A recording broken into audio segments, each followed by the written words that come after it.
Now we will try to study the factors behind the decay and disintegration and the end of the Indus Valley civilization.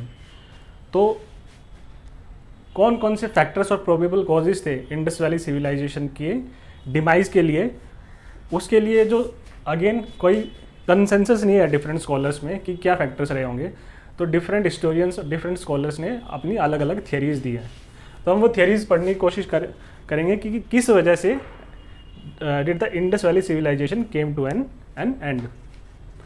तो सबसे पहले हम study करेंगे climatic theory. तो इस theory के proponents ये बोलते हैं कि जो हड़प्पन्स थे they were involve in unsustainable exploitation of resources from the nature. तो जो इनका डेवलपमेंट था, वो डेवलपमेंटल मॉडल था हड़प्पन्स का, वो अनसस्टेनेबल था, which was coming at the cost of environment. तो इसकी वजह से उन जो हड़प्पन्स थे उन्होंने large scale cutting of forest की, large scale cutting of trees की. जब आप बड़े पैमाने पे ट्रीज़ और फॉरेस्ट को गिराते हो तो उसके क्या क्या प्लॉजिबल रीजंस हो सकते हैं. तो स्कॉलर्स ने बोला कि जब हम देखते थे सिटीज़ का और टाउन्स का राइज हुआ, जो लेवल ऑफ एडवांसमेंट और मटेरियलिज्म था वो बहुत हाई था इंडस वैली सिविलाइजेशन का.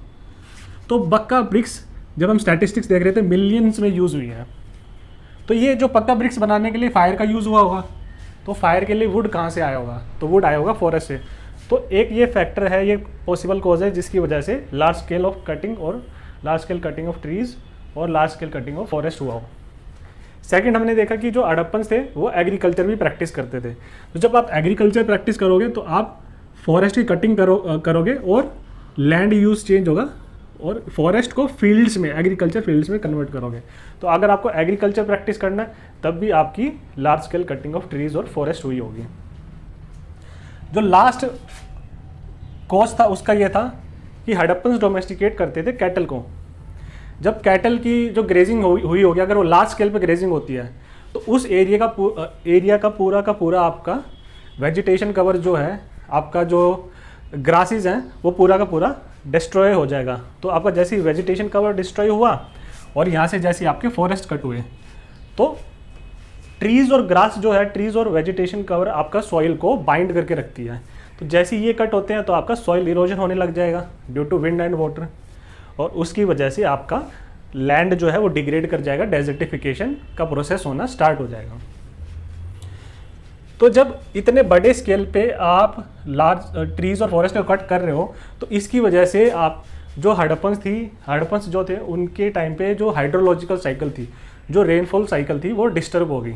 इसी वजह से ये क्लाइमेटिक, बहुत बड़ा एक क्लाइमेटिक फैक्टर रहा जिसकी वजह से आपका एंड हुआ सिविलाइजेशन का. अब इसमें जो ये डिस्टर्ब हुई आपकी रेनफॉल और हाइड्रोलॉजिकल साइकिल, आपके जो ट्रीज़ होते हैं जब वो ग्रो करेंगे तो वो ट्रांसपीरेशन करेंगे, जो वाटर वेपर जाएगी एटमॉस्फेयर में, यही क्लाउड बन के आपका रेनफॉल होगा. तो आप ट्रीज़ को ही कट कर दे रहे हैं तो आपकी रेनफॉल साइकिल डिस्टर्ब हो गया. प्लस आपका अगर रेनफॉल कम होगी तो उसका क्या अफेक्ट क्या होगा, इस कोज का अफेक्ट क्या होगा कि आपका जो ट्रीज़ और फॉरेस्ट हैं उनकी इतनी ग्रोथ नहीं होगी. जब ट्रीज़ और फॉरेस्ट की ग्रोथ नहीं होगी तो और एवोपरेशन कम होगा, तो ये विशियस साइकिल बन जाएगी. इसको बोलते हैं पॉजिटिव फीडबैक. आप एनवायरनमेंट में पढ़ेंगे ये सब. तो जैसे ही ये इतने बड़े स्केल पे आपका जो है फॉरेस्ट कट किया तो आपकी हाइड्रोलॉजिकल साइकिल डिस्टर्ब होगी. और जैसी हाइड्रोलॉजिकल साइकिल डिस्टर्ब हुई, अगर फॉरेस्ट होते हैं, जो फॉरेस्ट की लीव्स और जो आपकी क्या कहते हैं फिग्स और ब्रांचेज जब ज़मीन पे गिरती है तो उनका भी डिकम्पोजिशन होता है बाय बैक्टीरिया एंड फंगी. तो ये जो डिकम्पोजिशन होके आपके ह्यूमस बनता है. ह्यूमस अगेन बहुत ही इंपॉर्टेंट इंग्रेडिएंट है सॉइल फर्टिलिटी का. ये आपके सॉइल को फर्टाइल बनाता है.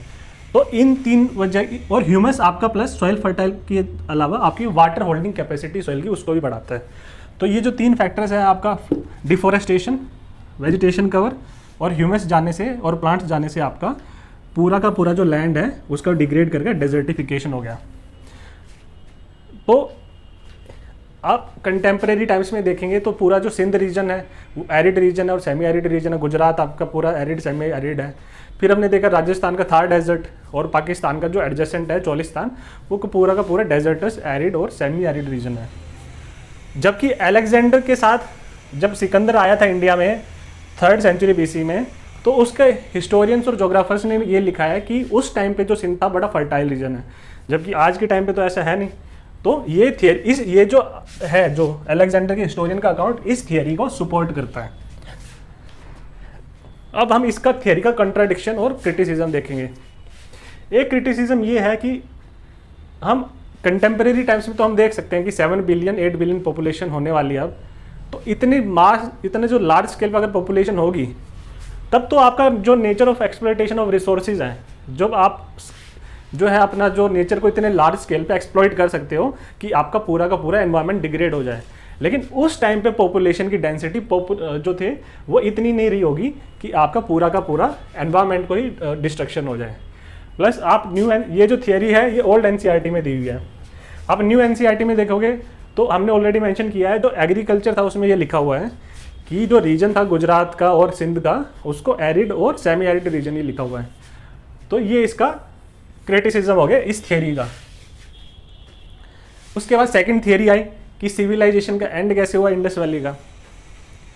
तो ये जो थियरी थी, ये जो आपके ब्रिटिश हिस्टोरियंस थे, ब्रिटिश स्कॉलर्स थे और कॉलोनियल एडमिनिस्ट्रेटर्स थे, उन्होंने दी। इस थियरी का के पीछे एक पॉसिबल रीज़न है डिवाइड एंड रूल का। जो ब्रिटिश एडमिनिस्ट्रेटर थे, कॉलोनियल हिस्टोरियंस थे, उन्होंने ये बोला कि जो आर्यंस थे उन्होंने इन्वेड किया है इंडिया में, उनका माइग्रेशन नहीं है, उन्होंने इन्वेड किया लार्ज स्केल पे, और उन्होंने लार्ज स्केल पे जो इंडिजीनियस इनहेबिटेंट्स थे, जो आपके यहाँ पे दासूज और दाशाज थे, हम पढ़ेंगे ऋग्वैदिक पीरियड में, उनका लार्ज स्केल पे स्लॉटर किया, लार्ज स्केल पे वॉरफेयर हुआ था। तो जब ये लार्ज स्केल पे वॉरफेयर हुआ तो आपकी जो इंडस सिविलाइजेशन था उसका पूरा का पूरा डिस्ट्रक्शन हो गया। तो ये one of the possible theories है जो इन्होंने दी है। हमने ऑलरेडी देखा कि आर.एम. व्हीलर के बारे में पढ़ा हमने, he was the director general of archaeological survey of India in 1940s। John Marshall को देखा, ये आपके डायरेक्टर जनरल थे आर्कियोलॉजिकल सर्वे ऑफ इंडिया के 1920s में। तो इन्होंने अपनी बुक में लिखा है कि मोहनजोदाड़ो में एक गली में डेड मैन लेन मिली है। उस जो वैली है, जो उसका जो एली है, जो गली है, जो लेन है, उसका नाम ही डेड मैन लेन रखा हुआ है, क्योंकि वहाँ पे उस गली में ऐसे डेड मैन की एक फिगर मिली है, स्केलेटन्स और बोन्स मिले हैं। इसी आर्ग्यूमेंट को फर्दर डेवलप किया आपका आर.एम. व्हीलर। उन्होंने बोला वहीं पे ही आसपास साइट में 15 to 20 डेड बॉडीज़ मिली हैं, और इन बॉडीज़ का अगर हम एनालिसिस करते हैं तो ऐसा लगता है कि इनका स्लॉटर हुआ है, इनका मर्डर हुआ है। फिर इन्होंने वैदिक हिस्ट्री पढ़ी तो इन्होंने बोला कि जो इंद्रा जो गॉड थे आपके आर्यंस के, वो वॉर गॉड थे, उनको पुरंदर भी बोला जाता था। ही वॉज द पुरंदर, मतलब आपका पूरा से आया, पूरा is Qila. He was the breaker of forts. तो ये कौन से फोर्ट्स ब्रेक हुए होंगे? ये जो फोर्ट्स ब्रेक हुए होंगे ये पॉसिबली हमने जब पढ़ा टाउन प्लानिंग, टाउन कंस्ट्रक्शन पढ़ा हड़प्पन्स का, तो वो वाले फोर्ट इन्होंने ब्रेक किए होंगे। तो इन्होंने ही इंडस वैली सिविलाइजेशन का लार्ज स्केल पे स्लॉटर हुआ होगा, वारफेयर हुआ होगा, और इस वारफेयर की वजह से आपकी इंडस वैली सिविलाइजेशन एंड कर गई। इन दोनों जो स्कॉलर्स और आर्कियोलॉजिस्ट का क्रिटिसिज्म किया आपके दूसरे हिस्टोरियन थे, उन्होंने 1960s में अपनी किताब में लिखा है, जी डेल्स इनका नाम था। उन्होंने लिखा अगर लार्ज स्केल स्लॉटर होता, लार्ज स्केल वॉरफेयर होती तो 3 पॉसिबल एविडेंसेस हमें मिलते हैं। ये एविडेंसेस हमें नहीं मिले हैं, तो ये इस थियरी का क्रिटिसिज्म है। फर्स्ट उन्होंने बोला कि कोई भी ज़्यादा लार्ज स्केल पे वेपन्स नहीं मिले। सेकंड, अगर लार्ज स्केल वारफेयर होती तो आपको डेड बॉडीज़ बहुत बड़े स्केल पे मिलती, आपकी बोन्स मिलती, और ये जो स्केलेटन्स मिलती, इसी के आसपास आपके वेपन्स और आर्मर्स भी मिलते। लेकिन ये जो क्लस्टर है ये मिला ही नहीं है जब एक्सकवेशन हुआ है इंडस वैली सिविलाइजेशन का। तो ये इस थियरी का क्रिटिसिज्म है। ये बोलते हैं कि ये जो आर्यन इन्वेजन थियरी है, ये जो ब्रिटिश एडमिनिस्ट्रेटर्स ने प्रोपेगेट की है, ये होल्ड नहीं करती है। ये आपका एक कंक्लूसिव आर्गूमेंट स्पेस नहीं करती, जिसकी वजह से इंडस वैली सिविलाइजेशन का डिके हुआ। तीसरी थियरी हम पढ़ेंगे, वो है जियोलॉजिकल थियरी। कुछ जियोलॉजिस्ट ये मानते हैं कि उस टाइम पे, उस इरा में आपका अर्थ का इमरजेंस हुआ था। तो जैसी अर्थ की जो क्रस्ट है उसका इमरजेंस हुआ आपका, तो जो इंडस का रिवर कोर्स वो शिफ्ट कर गया। जैसे इंडस अपने रिवर कोर्स से डेविएट हुई, शिफ्ट हुई, तो लार्ज स्केल फ्लड्स आए across the entire Indus valley civilisation. तो जैसे लार्ज स्केल फ्लड्स आते हैं तो आपका पूरी की पूरी सिविलाइजेशन को डिस्ट्रॉय कर देती है। इसका भी क्रिटिसिज्म ये है कि पूरी सिविलाइजेशन अराउंड इंडस बेस्ड नहीं थी। हमने ऑलरेडी स्टडी किया, गुजरात राजस्थान में तो इंडस और उसकी ट्रिब्यूटरीज नहीं थी, तो वहाँ पे इसका क्या पॉसिबल एक्सप्लेनेशन आपका होल्ड नहीं करता, क्योंकि वहाँ पे तो आपका इंडस वैली सिविलाइजेशन का कल्चर, हड़प्पन कल्चर सर्वाइव करना चाहिए था। अब इसकी लास्ट थियरी देखते हैं।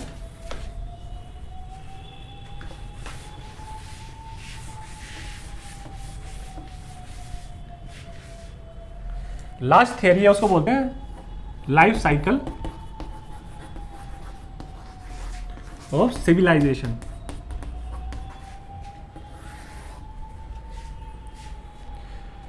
हिस्टोरियंस ये बोलते हैं कि हर एक सिविलाइजेशन की एक प्रॉपर बर्थ होता है, फिर वो सिविलाइजेशन ग्रो करते पीक करती है और एंड में वो सिविलाइजेशन डिके और डिसइंटीग्रेट कर जाती है।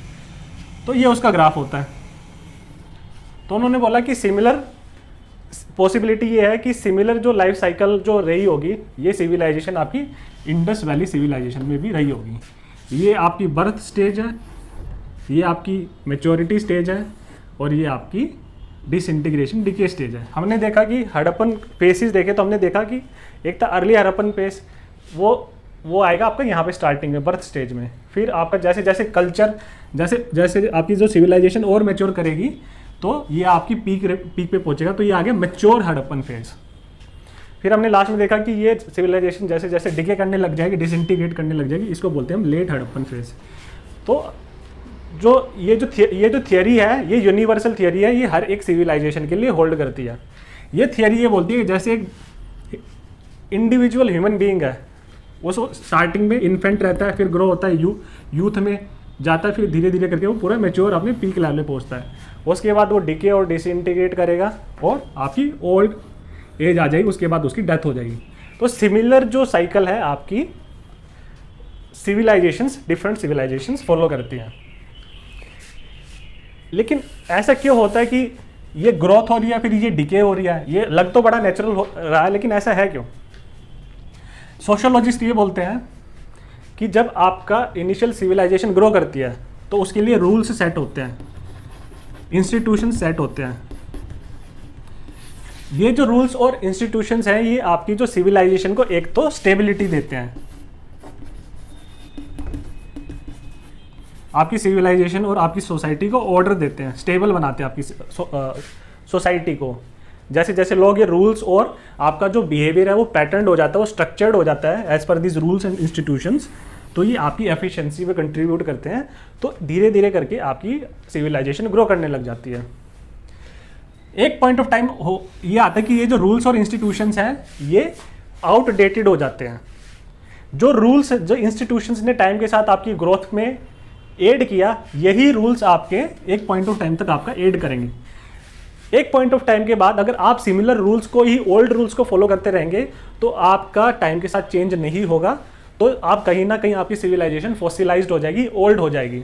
तो आपको you have to keep innovating, आपको टाइम के साथ चेंज करना पड़ेगा। लेकिन अगर ये रूल्स इतने इंट्रेंच्ड हो गए कि सोसाइटी उसको चेंज ना करे, तो यही रूल्स जो उसकी ग्रोथ में एड कर रहे थे, ये जो इंस्टीट्यूशंस उसकी ग्रोथ में एड कर रहे थे, यही इसकी डाउनफॉल, डिके और डिसइंटीग्रेशन का कारण बनेंगे। तो this is the fourth theory, the life cycle of civilisation theory. तो हमने देखा कि मल्टीपल थियरीज देखी। जब हमने इंडस वैली सिविलाइजेशन की स्टार्टिंग की थी तो हमने बोला था कि history is all about construction of theories. ये theories about different evidences, arguments को लेके होती है। तो सिमिलरली ये यहाँ पे हमने डिफरेंट आर्ग्यूमेंट्स, डिफरेंट थियरीज पेश की हैं। तो history is not absolute in nature, उसमें एब्सोल्यूट रियलिटी के साथ आप सब कुछ नहीं बता सकते हैं। तो इसलिए हम मल्टीपल थियरीज, मल्टीपल हिस्टोरियंस और मल्टीपल स्कॉलर्स पढ़ते हैं।